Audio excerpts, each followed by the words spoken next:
Who will be Nebraska starting quarterback?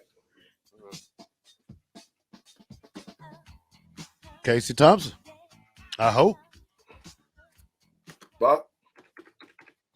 I think it's going to be Jeff Sims. I think Coach Matt Rule talked about giving the quarterbacks a blank slate. Casey Thompson, as well as Logan Smothers, probably going to be out majority of the spring, at least, for a majority of the activities in the spring, I should say. Might get some throwing done, but I think Jeff Sims, they targeted him. They went out and got him, and I've heard them say several times that they think he's an NFL quarterback. So, I mean, I like Casey Thompson. I think that a lot of people would be okay with inheriting Casey Thompson and just moving on and going from there. But I think they identified their guy in Jeff Sims and went and got him. All right. I mean, I like to see the competition. I'm all for it.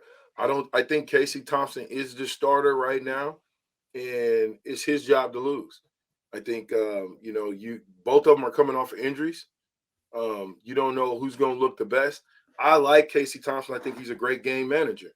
He does a great job of getting the ball down the field when he's got open receivers and putting it on them. I mean, I don't think Trey Palmer, case in point, when Casey Thompson was gone, what happened? How many catches? Not a whole lot. Well, yeah. I like to see Casey out there because, the way he runs the offense, Jeff Sims is a pretty good running quarterback, but the thing about him is I don't think his arm is strong enough. I haven't seen many games of him at Georgia Tech where he's had a great throwing game, but my thing with Casey is that he's proven it, and with a better offensive line, he can get better and he can make this team better on offense side. Most definitely.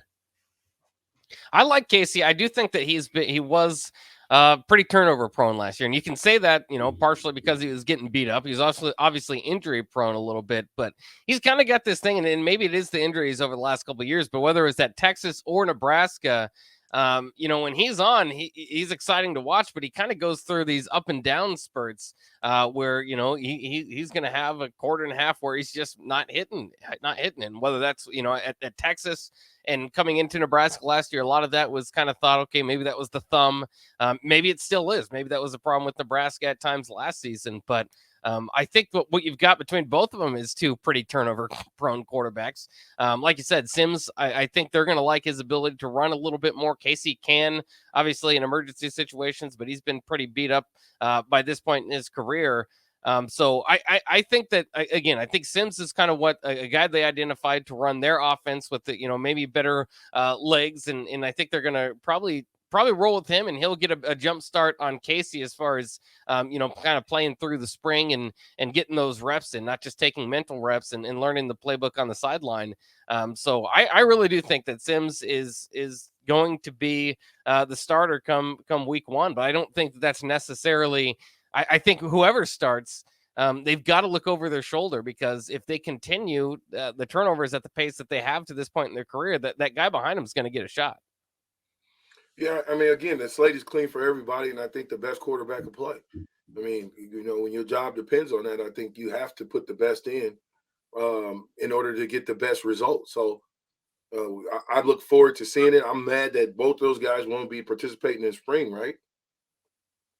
I believe Sims will. I haven't heard anything against that. I know Logan and Casey have had shoulder surgery, so they're going to be pretty much out. I think Matt Rule said that, they might be able to throw around a little bit, but not do anything live or, kind of with the team.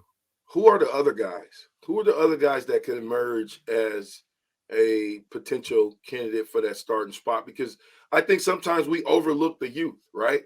You got to have somebody young that you can build up through the program. I think Torres should be able to step in and throw the ball a lot more this year. He redshirted last year, so he's a big kid out of from New Jersey, somewhere out of that way. He's from Texas. So I forgot about him. But yeah, that's a big kid that can, if he can come in and command the offense great and have a good spring, his name can be up there. When you wonder too, yet another offense for a lot of these guys, but Logan Smothers in particular, I think this offense better suits his skill set a little bit more too, as opposed to Coach Whipple's. So he's going to be injured. I don't think I wouldn't necessarily put him on my front of like you said, this is kind of the talking about the other guys there, but he's got the most experience there. And then from those guys, and then the other one you have to think about is obviously Chuba Purdy. He played a little bit last season. It didn't go according to plan or according to what people wanted to, but maybe at some point a light kind of switches and he gets going. I mean, his brother sure has made a claim for the Purdy name. So that's going to be interesting to kind of follow throughout his career. And then, the other one is Heinrich Harburg. Always kind of seemingly somewhat of a long shot. But, you never know. He's got a big arm.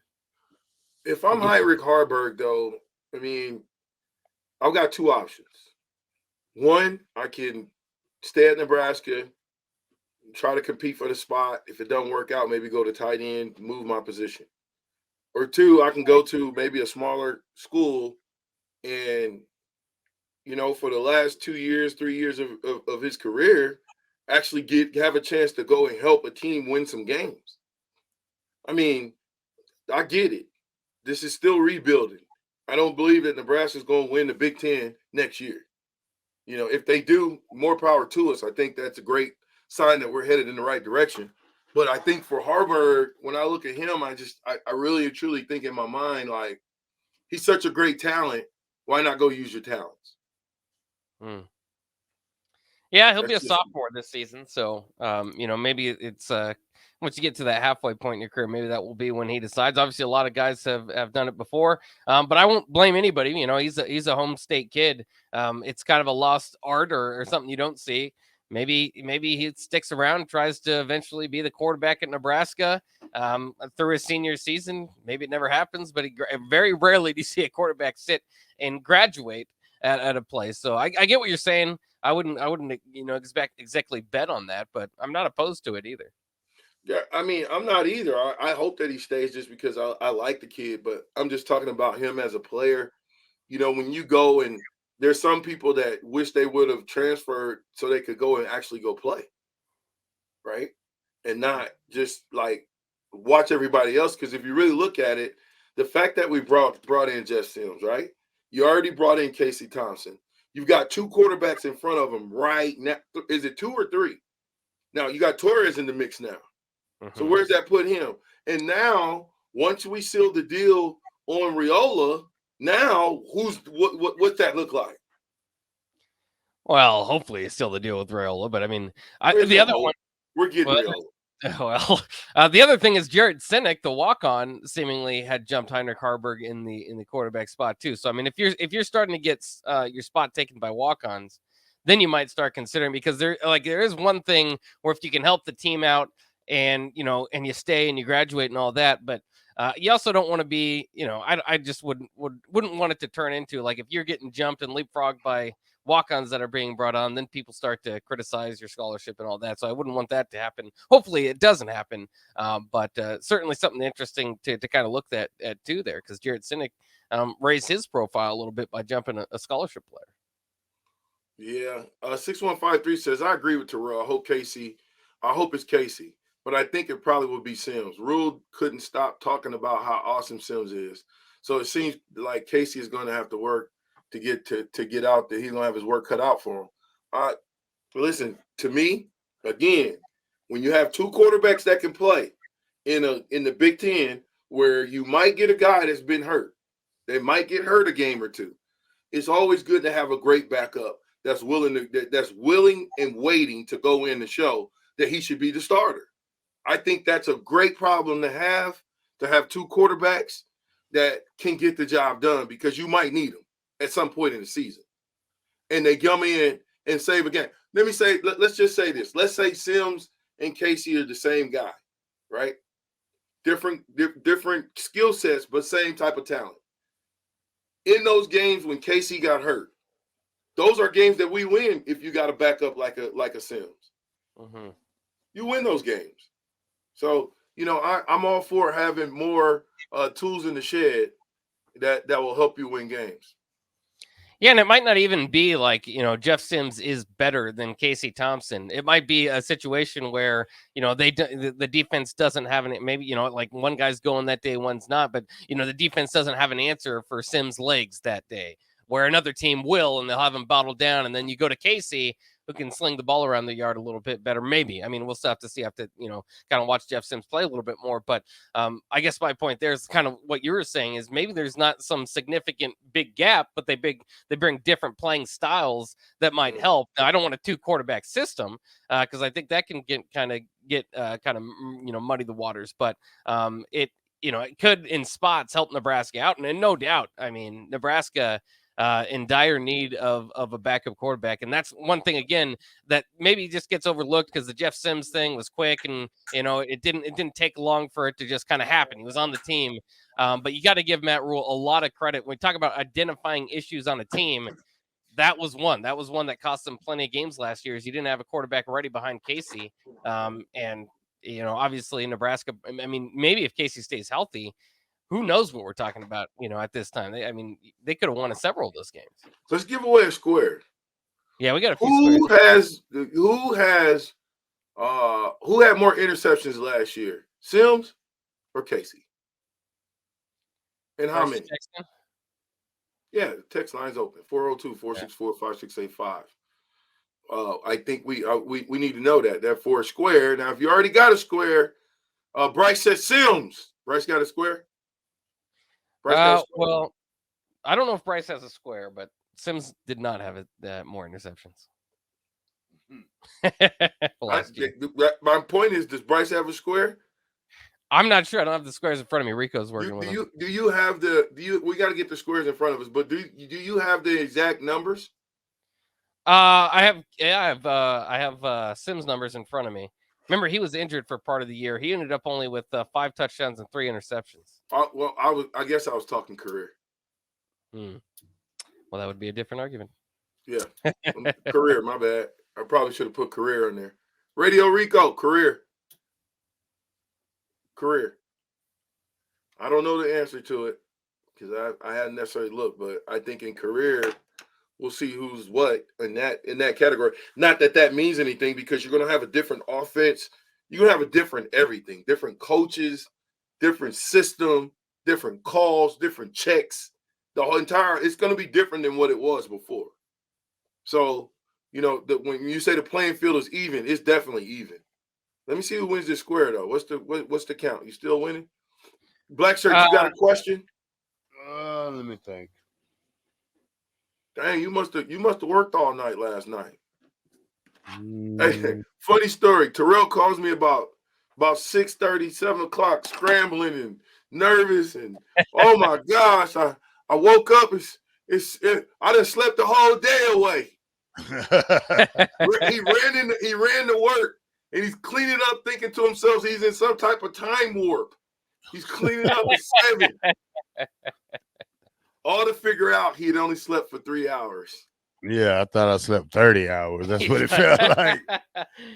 You thought it was the wrong 6 o'clock, right? Yeah, I thought I was late. Well, you must need to get that much sleep. Were you on the Call of Duty all night? Nah, a little bit. Did you? Yeah, your little bit is like 5 hours. Nah, it's from like 6 to 9. Oh, in the mornings? Yeah. Oh, that's why you're tired.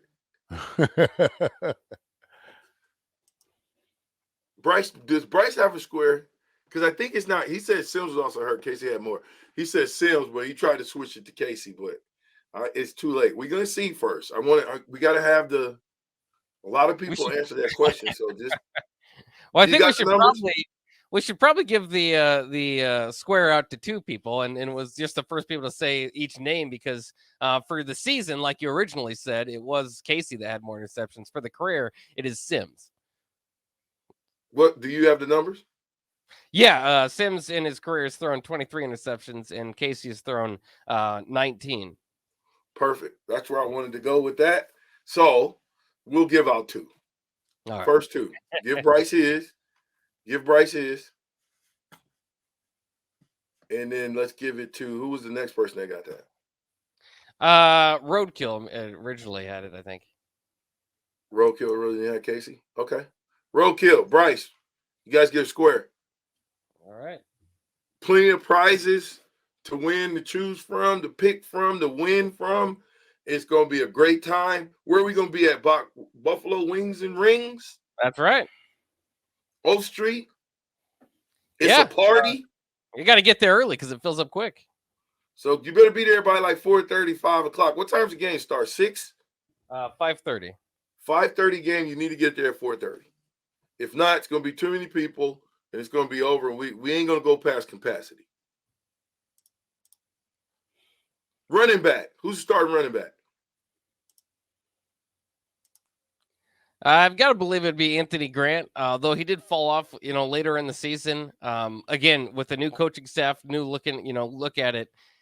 A lot of people with just their eye, remember this is just the eye test, and maybe it's because he's young, really loved AJ Allen's running style. So I mean, you could easily see that happen too. I just love the running back depth that they have there. Ramir Johnson was their leading running back rusher from 2 years ago. Kind of just apparently, I don't know, there was a staff thing or a change. They just didn't use him too much last season. And then of course, Gabe Irvin's kind of been battling injuries throughout his career, but he's a solid running back. You got 4 deep there. That you feel really good about. But if I'm thinking about the starter, Anthony Grant's got to be the favorite. But AJ Allen might surpass him, if not early in the season, or excuse me, not if not before the season, but maybe during the season.